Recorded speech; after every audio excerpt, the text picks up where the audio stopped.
PDM में इख्तलाफात अब खुलकर सामने आ गए हैं। इनको छुपाने की बड़ी कोशिशें हो रही हैं पहले दिन से, लेकिन अब नहीं छुप रहे।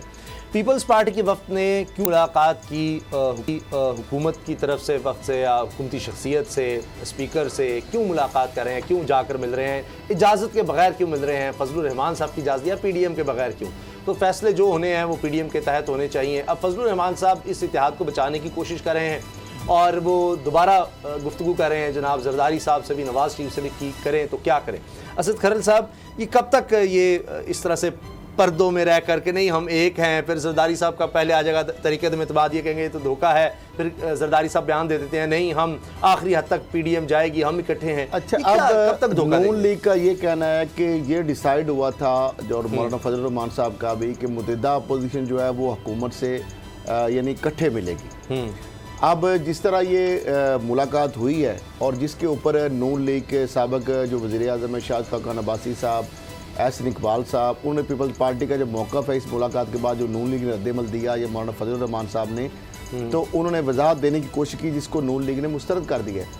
अब उनका ये कहना था कि हमने इकट्ठे मिलना था। पीपल्स पार्टी के लोग राजा परवेज़ अशरफ साहब, नवीद कमर साहब और शादिया मरी साहबा गए स्पीकर के चैम्बर में।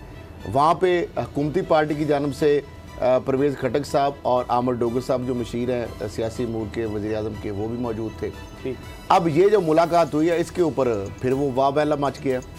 मौलाना फजलुर रहमान साहब जो है वो एक और कहानी सुना रहे हैं। वो कह रहे हैं कि जो भी हमसे मुज़ाकरात करने आए वो हमारे तमाम मुतालबात जो है वो पूरे करके आए, और वो हुकूमत हो या इस्टेब्लिशमेंट हो, दोनों तरफ उन्होंने यानी बेसिकली वो एक पेज पर जो अस्करी और सिविल क़यादत जो नज़र आ रही है ना, बेसिकली सारा जो जोर इसके ऊपर है कि किसी न किसी तरीके से ये आपस में दो हो जाए।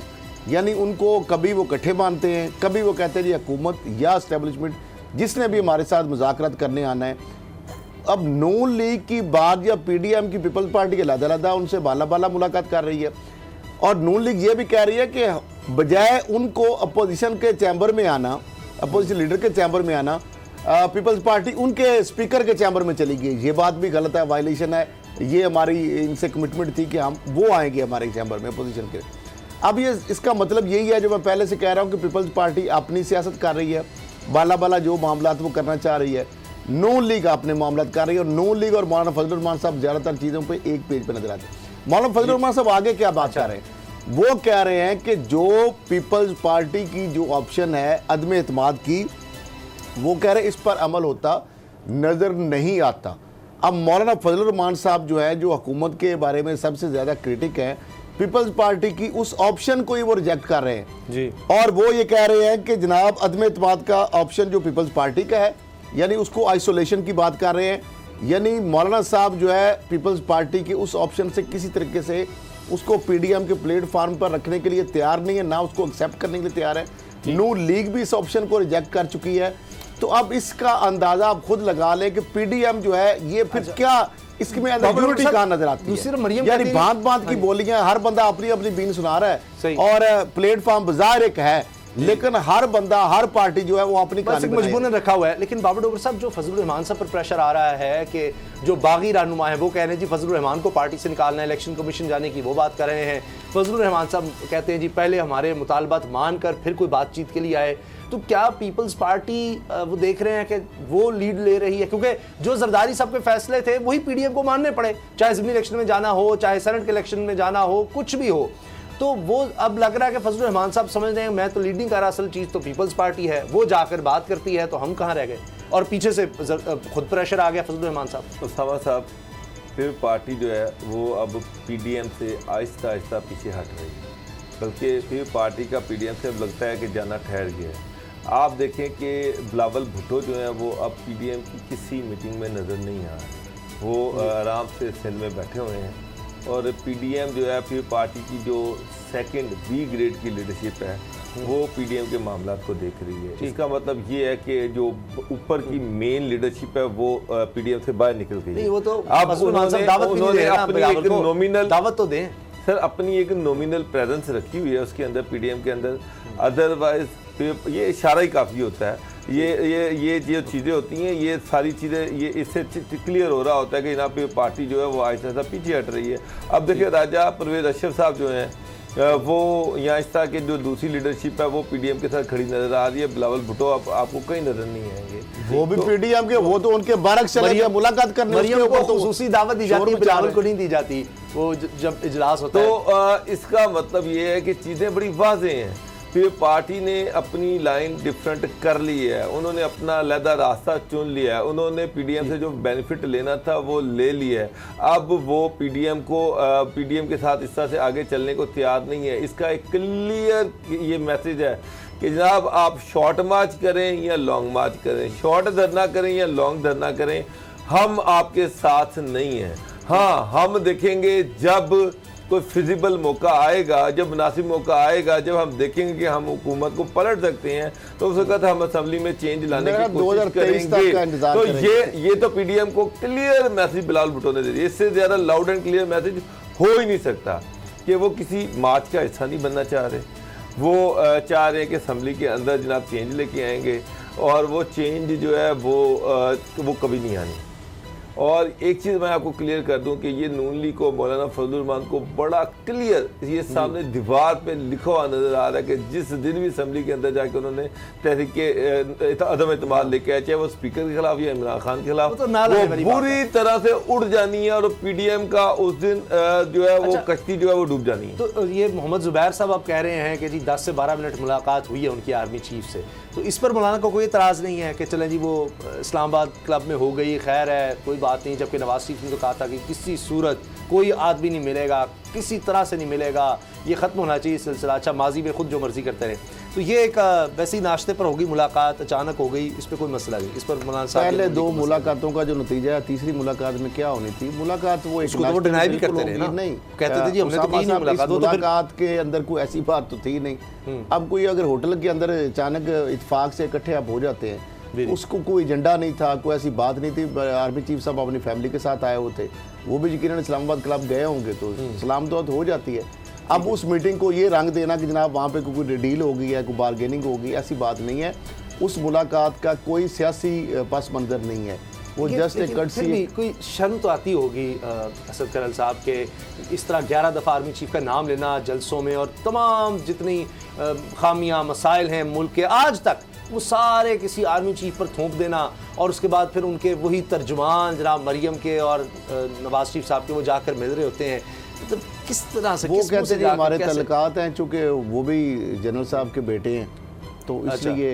लेकिन साहब बात ये नहीं है, बात ये है कि मरियम नवाज ने और नवाज शरीफ ने बड़ा क्लियरली कहा था कि हम अब इस तरह से नून लीग के अंदर से कोई बंदा कोई इत्तफाकी मुलाकात नहीं करेगा, कोई इत्तफाकी मुलाकात नहीं होगी। ये एक बड़ा क्लियर बयानिया था। अगर जुबैर साहब को पता था कि वहाँ पर आर्मी चीफ आए हुए हैं, तो वो जाहिर बात है कि वहाँ पे प्रोटोकॉल भी लगता है सर। वहाँ पे ये तो नहीं है कि आर्मी चीफ हैं तो आप वहाँ पे जाके खड़े हुए ऐसे मुलाकात होगी, इस तरह से नहीं होता। बल आर्मी चीफ का भी एक प्रोटोकॉल होता है, तो इसका मतलब ये है कि वो किसी न किसी तरीके से पहुंचे हैं, 10-12 मिनट मुलाकात की है। तो ये तो अब PMLN को फिर वही जहाँ पे इनका इंटरेस्ट नजर आ रहा है वहाँ पे ये खुद भी हर चीज वायलेट कर सकते हैं। उन्होंने तो प्रोटोकॉल नहीं भी लिया और लाइन में जो लग के अंडा लिया है और जो अपनी बारी का इंतजार की, इस पे भी कई लोगों के मरोड़ उठ रहे हैं पेट में। अब वो एंकर्स और बड़े बड़े साफी और दानिशवार जो है, उनको मुझे समझ नहीं आ रही इस बात में भी उनको कितनी तकलीफ हो रही है। अच्छा, किस तरह उनके पेट से मरोड़ उठ रहे हैं कि मुर्गी, अंडा और ऑमलेट और किस तरीके से कहानियां बनाई गई हैं। कुछ शर्म मेरा ख्याल है कि अब ये साबित हो रही है। यानी खबर लग गई, उसके बाद पूरी एक नैरेटिव बिल्ड किया गया, मतलब वो अजीबो गरीब किस्म का अपने अंदर से जो भड़ास है और जो गंद है वो आपने निकाला है, अपनी ज़हनियत जो है लिखा, तो जो वो इकासी आपने पहले वो जो कॉलम लिखे जाते थे उस तरह से मियां नवाज शरीफ के लिए, तब वो नहीं याद आते, लेकिन अब वो एक साहब लिखते हैं इस तरह, उनका अंदाज ही इस तरह। अच्छा, ये बताएं बाबर डोगर साहब के आज़ादी मार्च वो नाकाम हुआ, इससे भी पीछे जाएं तो मेरा ख्याल है प्रोग्राम का वक्त खत्म हो जाएगा। इलेक्शन हुए तो जनाब पार्लियामेंट का बायकॉट, वहाँ खड़े होकर कहा, मैं देखता हूँ, फजलुर रहमान साहब के अल्फाज है, मैं देखता हूँ किसकी जरूरत होती है कि वो यहाँ पार्लियामेंट में आ सके। इलेक्शंस के बाद उन्होंने कहा था हम किसी को यहाँ घुसने नहीं देंगे, जुर्रत ही नहीं हो सकती किसी की, कौन अंदर जाकर बैठता है। शहबाज शरीफ साहब भी साथ ही खड़े थे, फिर वो जाकर बैठा करते थे। अच्छा, उसके बाद सदर बनना चाहते थे, नाकाम हुए। उसके बाद बेटे को डिप्टी स्पीकर बनाना चाहते थे, नाकाम हुए। फिर आज़ादी मार्च, फिर उसके बाद ये सारा कुछ जो हुआ, लॉन्ग मार्च करना था वो नाकाम, धरना देना था नाकाम, इलेक्शन का बायकॉट करवाना था सेंटर के, वो सब नाकाम। अब मरियम साहिबा कहती हैं कि नहीं, लॉन्ग मार्च तो होना है, और इस्तीफे भी अभी तक टेबल पे हैं। ये जो अब आज डेवलपमेंट्स हो रही हैं, इसके बाद कुछ रह जाता है। तहरीक अदम एतमाद जो है वो भी पता नाकाम होनी है, उसका ऐलान ही इस बात का सबूत है कि कुछ और नहीं होना, ना लॉन्ग मार्च होना है ना इस्तीफे आने। फिलहाल तो मरियम साहिबा मसरूफ हैं सेनेट के जो कैंडिडेट्स हैं उनको शॉर्ट लिस्ट करने के लिए, कि वो जो कैंडिडेट के जो सेनेट के इलेक्शन है उसमें कौन कौन से कैंडिडेट सामने लेके आने हैं। आजकल वो इस पे गौर कर रही हैं। मौलाना साहब को लॉन्ग मार्च या मौलाना साहब को जरूरत है इस वक्त वोट, लॉन्ग मार्च या शॉर्ट मार्च जो है वो तो अब पीछे चला गया, वो अब बात की बात है। अब सबसे पहले है सेनेट का इलेक्शन, तो सेनेट के इलेक्शन के लिए जोड़ तोड़ हो रहा है, उसके लिए एफर्ट्स हो रही हैं कि किस तरह से हमने 4 सीटें निकालनी हैं।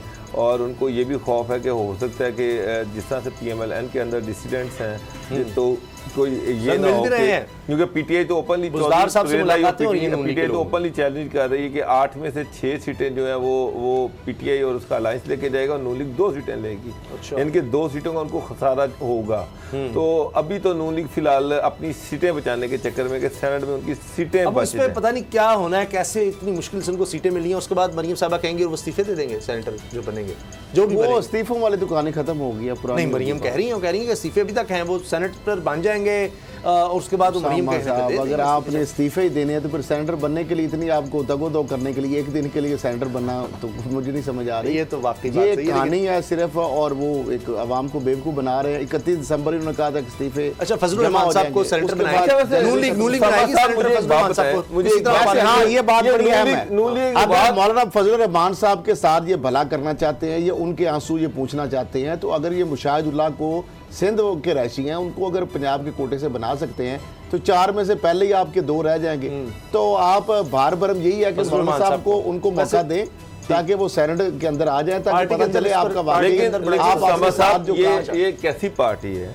जाता है कि देखो जी वो जूनियर है, बड़े बड़े सीनियर उसके आगे हाथ बांध के खड़े होते हैं। लेकिन ये भी मैंने जिंदगी में पहली दफे देखा कि एक पार्टी की नायब सदर है, जबकि वहाँ पर सीनियर नायब सदर भी मौजूद हैं। पार्टी की नायब सदर पार्टी हेड कर रही है, पार्लियामानी पार्टी को हेड कर रही है, वो जो पार्लियामेंट का हिस्सा ही नहीं है, और फिर वो नायब सदर है, जबकि सीनियर नायब सदर उसके दोनों तरफ बैठे हुए हैं और वो चेयर कर रही है। सब्सक्राइब करें और बेल दबाएं ताकि कोई खबर रह न जाए।